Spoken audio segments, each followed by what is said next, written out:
তাওয়াং থেকে 40 কিলোমিটার আর জাং থেকে 2 কিলোমিটার এই নুরানাং বা জাং ফলস। পার্কিং থেকে কম বেশি 160 সিঁড়ি বেয়ে নিচে নেমে পৌঁছতে হবে একেবারে প্রপাত, যেখানে পপাতও হচ্ছে, মিশে যাচ্ছে নুরানাং নদীর সাথে। বৃষ্টি পড়ছে, তবু নামলাম। এসেছি নুরানাং ফলসের কাছে। গল্পে তো জানেন যে নুরা নামে একটি মেয়ে যশমান সিংকে রসদ সাপ্লাই করেছিল যুদ্ধের সময়। লোকাল পিপল বলে চীনারা বুঝতে পারেনি সেই ব্যাপারটা। সেই নুরানকে সম্মান দেওয়ার জন্য এখানে নুরানাং ফলস এর নাম করা হয়েছে। আসল নাম হচ্ছে বং বং, বানানটা PHONG ফং আর PHONG ফং, মানে ফং ফং বললেই ভালো হয়, কিন্তু আসলে উচ্চারণটা হবে বং বং। 100 ফুট উঁচু থেকে এই নুরানাং ফলস পড়ছে।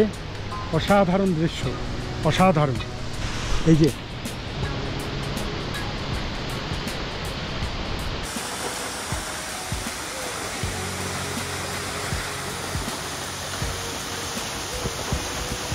এখন বৃষ্টি পড়ছে।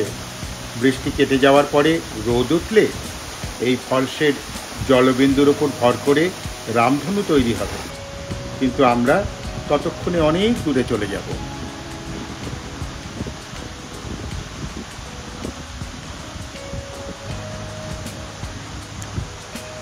বর্ষা কেটে গেলে অক্টোবর নভেম্বর মাসে এই অঞ্চলটা সবুজে সবুজে ঝলমল করে উঠবে।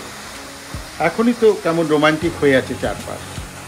তুমুল বয়ে যাচ্ছে নুরানাং নদী। শিলাপাশের বরফ গলা জলে তৈরি হয়ে উত্তর ঢাল বেয়ে নেমে এসেছে এই নদী।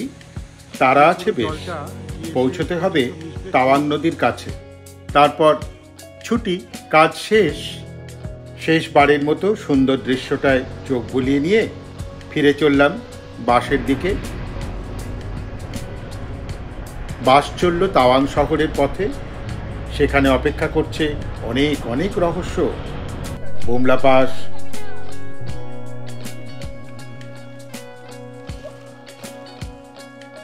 তাওয়াং মনেস্ট্রি,